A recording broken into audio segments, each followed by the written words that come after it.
Selamat datang kembali untuk teman-teman yang rutin menghadiri United Prayer. Kali ini kita punya series berdasarkan pilihan, yaitu Restore. Hari ini kita mulai huruf pertama. Restore itu artinya kepulihan ya, pemulihan. Kita mulai dari huruf R yang pertama, yaitu uh, regulate your mind. Karena ini mengarah kepada pikiran, tidak ada salahnya kita berdoa singkat lagi untuk minta Roh Kudus menolong kita memusatkan perhatian dan pikiran kita untuk materi, hanya khusus di sesi ini, supaya saat Anda menggunakan mata melihat presentasi dan kemudian mendengarkan suara saya, pikiran Anda sedang meregulasi dan mensinkronisasikan image dan pesan yang saya akan sampaikan. Dan semoga Roh Suci memberikan pemahaman yang tepat dan baik bagi masing-masing kita. Mari kita berdoa. Bapa di surga, biarlah Roh Kudus boleh menuntun sesi ini serta mengarahkan pikiran kami kepada pesan-pesan yang perlu nanti kami terapkan dalam kehidupan kami masing-masing. Di dalam nama Yesus kami sudah berdoa dan mengucap syukur. Amin. Baik, kata regulate your mind ini bagi saya adalah undangan dari Tuhan bagi kita semua, agar pikiran kita itu kembali ditata, diselaraskan, dan diarahkan kepada sumber kedamaian sejati yang tidak semua orang paham kalau bicara kedamaian hati. Karena ini sangat dalam, apalagi kalau kita mau praktekkan itu dalam kehidupan kita sehari-hari yang sangat sekali berbeda di tiap orang, tiap negara di mana Anda dan saya berada. Nah, dalam hidup yang cepat dan penuh tuntutan, pikiran kita itu sering bergerak mungkin lebih cepat dari jiwa kita, berusaha untuk memahami jalannya kehidupan yang kita sedang ikuti alurnya. Kita bangun pagi, mungkin yang terbiasa langsung mengecek gadgetnya, langsung diserbu dengan semua notifikasi. Jadi ada yang langsung cemas, ada yang khawatir, dan pikiran otomatis yang kadang tidak kita sadari akan membobardir kita punya pusat informasi yang kita serap. Tapi mereka yang terbiasa bangun bermeditasi itu adalah kebiasaan yang bagus sekali untuk perkembangan otak. Menurut penelitian neuroscience, kualitas hidup seseorang itu sangat ditentukan oleh kemampuan pengelolaan pikirannya, ya, bukan oleh apa yang terjadi di luar dirinya, karena kita biasa selalu tergoda dengan situasi dan kondisi eksternal, jadi kita lupa memanage dan mengelola apa yang masuk ke pikiran kita, sehingga ini adalah kemampuan dan kualitas yang harus didevelop oleh tiap orang. Nah, kita belajar bagaimana firman Tuhan, psikologi modern, dan ilmu neuroscience menolong kita, memampukan kita untuk mengatur kembali pikiran kita agar kita mengalami pemulihan, restorasi spiritual dan mental kita. Kenapa perlu diregulasi? Ya, Alkitab itu mengungkapkan dalam Roma 12 ayat 2, jangan jadi serupa dengan dunia, tapi berubahlah oleh pembaharuan budimu. Kita hidup di dunia itu kan banyak sekali informasi, pengetahuan, peristiwa, kejadian yang ada di tengah-tengah perjalanan hidup kita. Jadi kita perlu mengelola skills, yang mendevelop skills kita untuk meregulasi semua informasi yang kita saksikan saat kita berjalan menapak kita punya hidup masing-masing. Nah, ayat ini menyentuh inti dari neuroscience sebenarnya. Karena itu berarti kita bisa berubah, ya kan? Firman Tuhan katakan, berubahlah oleh pembaharuan budimu. Ini sejalan dengan konsep neuroplasticity, kemampuan otak untuk membentuk jalur baru berdasarkan kebiasaan kita, pengalaman kita, dan fokus pikiran kita. Nah, neuroscientist seperti Dr. Andrew Newberg, seorang peneliti spiritual neuroscience, menemukan bahwa praktek doa yang Anda sedang lakukan ini dan meditasi rohani secara konsisten itu mengubah struktur otak kita, terutama area yang mengatur emosi, empati, dan kedamaian. Saya ulangi ya, mengubah struktur otak terutama pada area yang mengatur emosi, empati, dan kedamaian. Nah, pikiran yang terfokus pada kekhawatiran dan stres itu meningkatkan aktivitas amigdala. Saya sudah pernah sampaikan beberapa waktu yang lalu bicara soal bagian ini yang emotional control center. Ini lebih dominan bereaksi. Nah, Dr. Daniel Siegel, seorang psikiater dan pakar interpersonal neurobiology, juga menjelaskan bahwa pikiran yang diregulasi adalah pikiran yang memiliki integrasi, keseimbangan antara logika, emosi, tubuh, dan hubungan.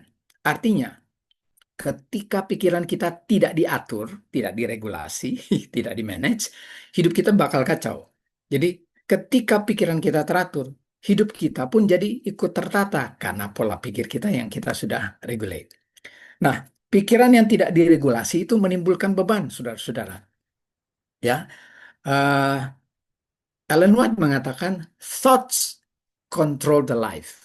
What we think gives shape to our character. Pikiran itu mengontrol kehidupan. Apa yang kita pikirkan akan membentuk kita punya karakter.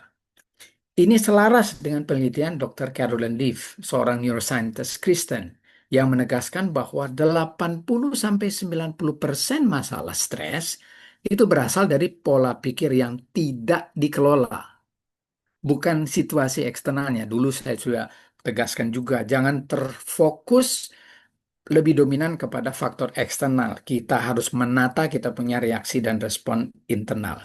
Menurut psikolog Indonesia, internasional, dan beberapa ahli psikolog yang lain, tanda pikiran tidak teratur itu adalah, ya, Anda mungkin sering dengar ini. Salah satunya adalah overthinking, ya. Kemudian ANT, automatic negative thoughts, yang selalu bereaksi lebih cepat dibanding berpikir positifnya, ya. Kemudian emosi meledak-ledak atau tidak stabil karena self control mungkin tidak dilatih, lalu mudah lelah serta sulit fokus. Reaksi impulsifnya itu lebih cepat dibanding respon bijaksana.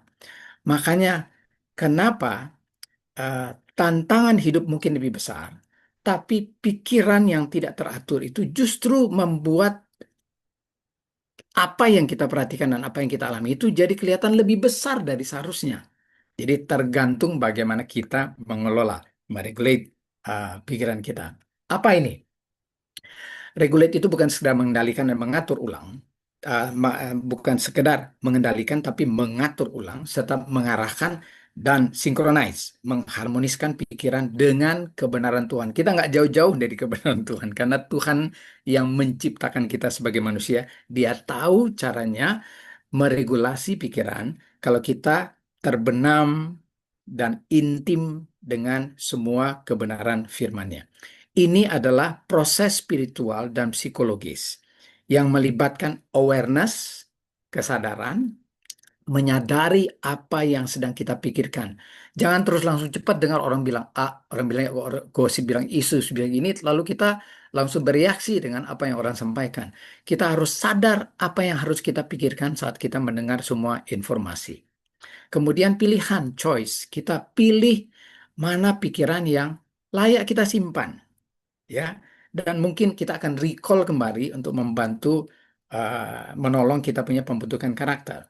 Kemudian replacement, penggantian. Kita ganti pikiran toksik dengan pikiran yang sehat. Jelaslah secara logika orang pasti pilih yang sehat, tapi tidak kita bisa pungkiri. Banyak orang karena terbiasa mungkin jadi lebih prefer berpikir negatif. Dan Yesus mengajarkan pikiran regulasi itu di Yohanes 14 ayat 27. Dia katakan, damai sejahtera kutinggalkan bagimu, jangan gelisah dan gentar hatimu. Dia sudah kasih pattern, ya. Jadi langkah praktis itu saya simpulkan begini. Eh, ini langkah yang didukung oleh penelitian psikologi, neuroscience, dan prinsip rohani. Stop and notice. Saat Anda tiba-tiba dibombardir karena, coba pause, hentikan, lalu kemudian sadari. Teknik ini dikenal sama orang-orang yang bergelut di CBT, Cognitive Behavior Therapy. Tapi kan ini konsep dunia. Kita sudah dikasih arahan lewat Alkitab, yang nanti dikenal lewat word perspective. Jadi ketika pikiran kita mulai kacau, kita berhenti sejenak dan bertanya, apa yang sedang saya pikirin ini ya? Ini fakta atau hanya reaksi otomatis? Apakah Tuhan melihat ini seperti saya melihatnya? Jadi kesadaran adalah langkah pertama untuk melakukan perubahan. Lalu breathing and settle, tenangkan sistem saraf. Ini jarang orang kalau sudah buru-buru, sudah panik, mau ngatur nafas itu udah sulit.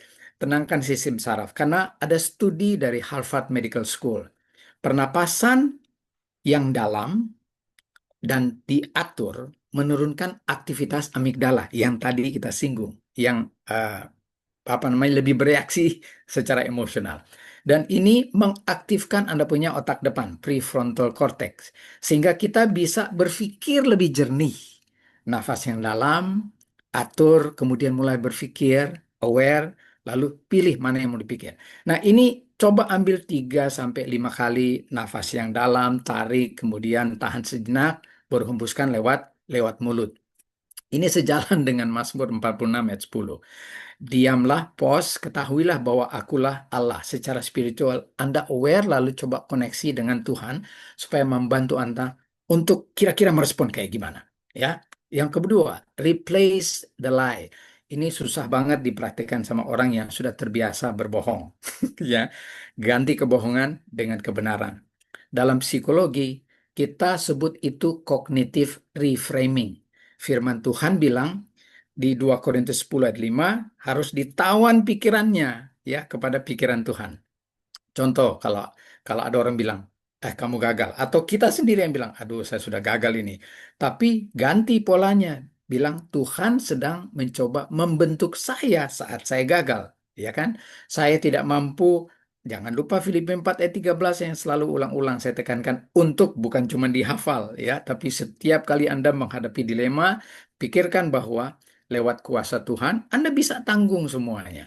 Ya, kalau rasa tidak aman, Tuhan itu adalah perisai kita, meskipun secara realita orang susah mau imajinasikan kalau dalam situasi terjepit, ya.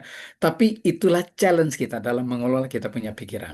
Ellen White bilang, when the mind is stayed upon God, it is freed from confusion. Saat pikiran itu bertahan dan tetap di dalam Tuhan, maka kita dibebaskan dari kebingungan, ya, confusion. Anda bisa bayangkan hal tersebut bermanfaat. Yang kemudian berikutnya, gratitude shift. Kita punya waktu sedikit ini. Ubah fokus dengan syukur. Ini mungkin sudah sering Anda dengarkan. Ganti ya, komplain, mengeluh dengan bersyukur.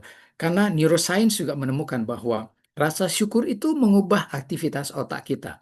Meningkatkan apa? Serotonin, dopamin, hormon kebahagiaan itu ada 4. Ada oksitosin sama endorfin. Ini bikin Anda lebih sehat kalau Anda bahagia tiap hari dengan memilih untuk bersyukur. Setiap kali pikiran berat mulai masuk di pikiran, tanyakan hal-hal kecil. 3 kecil hal yang bisa saya syukuri pagi ini apa. Jadi lebih ke replace. Fokus kita yang kita rubah akan mengatur ulang jalur otak kita yang lama. Jadi ini bisa bukan. Nah, yang terakhir, ini mungkin terakhir ya. Terakhir, karena ini berkaitan dengan kebiasaan Anda dalam United Prayer. Prayer and surrender. Doa itu sebagai regulasi pikiran yang terdalam. Ini bukan cuma sekedar kata, saudara-saudara. Doa itu adalah neural regulation, ya, regulasi saraf. Ini bentuk tertinggi dari mind regulation. Orang biasanya itu bisa kenal banyak di Buddha, ya, meditasi. Kita menghubungkan pikiran kita dengan pikiran ilahi. Bagian ini sangat penting karena banyak peneliti modern sudah membuktikan bukti yang kuat bahwa doa dan meditasi rohani adalah salah satu bentuk regulasi pikiran yang paling efektif. Andrew Newberg menemukan bahwa fokus doa 12 menit sehari itu selama beberapa minggu dan meningkatkan ketenangan, kestabilan emosi, dan kemampuan berpikir jernih. Tapi harus digarisbawahi ini, 12 menit ini durasi minimal, bukan maksimal. Orang bertanya, aduh kalau doa lebih panjang 30 menit atau 1 jam, apa berbahaya? Secara ilmiah, jawabannya bukan doanya yang berbahaya, tetapi tubuh yang kelelahan, kurang tidur, fokus yang terlalu panjang tanpa jeda, serta energi mental yang terkuras. Ini yang berbahaya. Karena neuroscientist mencatat bahwa fokus ekstrim dalam jangka panjang untuk meditasi dan doa itu bisa membuat prefrontal cortex kita lelah. Pikiran jadi kabur, sulit fokus, sistem limbik kita lebih aktif, emosi jadi sensitif, ya. Banyak pengalaman yang lucu kalau saat Anda berdoa lebih panjang baru tidak fokus, ya. Kemudian default mode network itu berputar ke mode kayak melamun gitu. Ya, mungkin sementara orang lain berdoa, kita sudah di titik yang mungkin fokusnya sudah tidak ada. Ini bikin orang mengantuk atau kehilangan arah doa. Lalu, kalau sudah lebih, tubuh itu masuk di micro sleep, tertidur sejenak, lalu secara tak sadar, itu dilakukan saat doanya mungkin terlalu panjang. Nah, fenomena tertidur ketika doa malam panjang itu bukan masalah spiritual, teman-teman, tapi hanya masalah mekanisme alami otak untuk melindungi diri dari kelelahan. Makanya biasanya itu plek, sleep, ya, ngantuk, tidur. Ini penelitian Harvard Benson Henry menegaskan, meditasi panjang tanpa ritme istirahat lebih dari 60 sampai 90 menit nonstop itu bisa menimbulkan kelelahan mental, bukan kedamaian. Makanya Yesus berdoa lama hanya pada mode tertentu. Dia tidak lakukan setiap hari. Pagi pun tidak ada catatan seberapa panjang dia berdoa. Ini menjaga keseimbangan antara kontemplasi pikiran kita, pelayanan, dan juga rest yang harus kita lakukan. Ellen White menekankan, prayer bring us near to God, not into exhaustion. Jadi doa itu membawa kita kepada Tuhan, bukan kepada kelelahan. Jadi doa bisa lama, tapi harus seirama dengan kondisi tubuh yang adalah bait suci kita.